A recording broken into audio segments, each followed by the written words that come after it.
Hey there, it's friends, it's Oliver, and today I will show you the guard stances of canne Vigny used in Bartitsu. Pierre Vigny is the mind behind this kind of stick fighting. Unfortunately, he didn't left us a full description of his system. And that's because most of the martial artists from today focusing on H.G. Lang's book, The Walking Stick Method of Self-Defense. Lang was a student of Vigny, and he taught the method of stick fighting to the police forces in India, but that seems not pure canne Vigny. And his book was later published in London.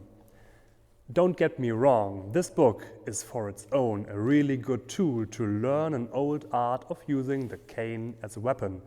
And because of that, it's the core of learning Vigny's art today. There are differences in what Lang taught and wrote in the 1920s and what was taught in the Bartitsu Academy of Arms and Physical Culture around 1900. One major point is the main guard stance. Lang taught more or less only the front guard or the rear guard to face an opponent. These guards, with the hand above the head and in case of the rear guard behind the head, the stick in a hanging guard, are an attribute of the Vigny style often repeated. But if we have a look at the original Bartitsu articles covering Vigny's method of the Bartitsu Club, we find various ways to position ourselves against an opponent, and today I will show you all of them. Let's start with a high hanging guard.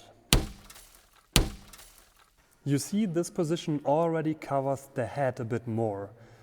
The cane is still in front of us and yes, it is outstretched, so it can be seized, but remember, first it is a guard against armed opponents, which means they will use their weapons before they're just trying to grab our cane with the rear hand. And second, it is not easy at all to grab a cane when you're aware of it. And you should be aware, because in contrary to one of the next guards, the hand is a target. Just because it is always good to hit the weapon hand and it is closer than the head or the body. From here you can easily change into parries without wasting time by dropping the point first. In manner of attacking, a moulinet for downward strikes is also easy to start. There's also a variation with a somewhat lower cane. This will leave the head a bit more open as a target, which could be what you want, because a direct cut to the head is easy to parry for an average fencer. There is also, let's call it, a twisting hanging guard. This guard may give you the opportunity to leave your head quite open as a bait. Because the cane is back behind, it's also no threatening for the opponent, as it seems to be more complicated to get into good defense.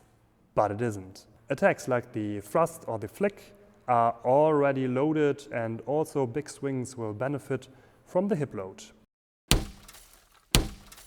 Next is the rear guard.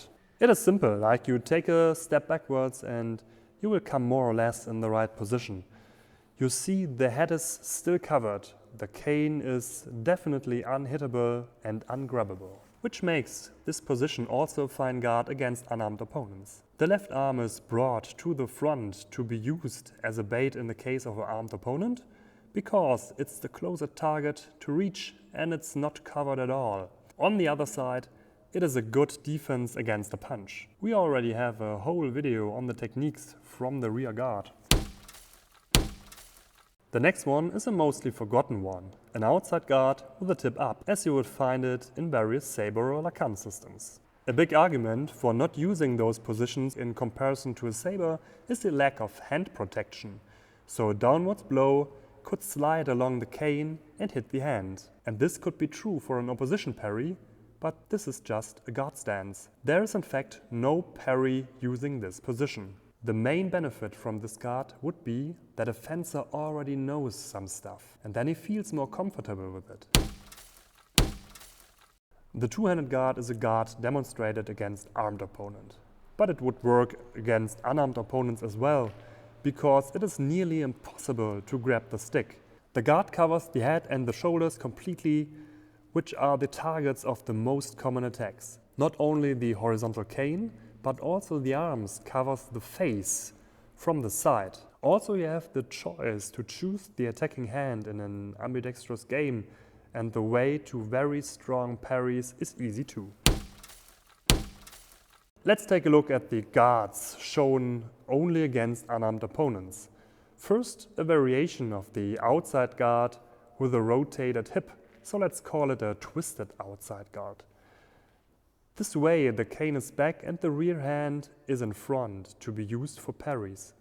So it is not safe to grab the cane because this would be in range of your fist. The cane is loaded for a hard thrust as well as for good swings, and you could also go with bayonet attacks from here.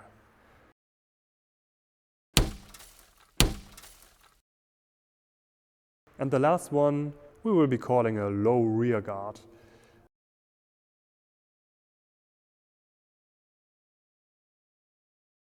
This is a pose if you want to have your cane completely out of range. To let the initiative by your opponent, and so you may stop him by stepping back or parrying an attack with the left arm to attack low or bringing the point surprisingly up in a bayonet grip.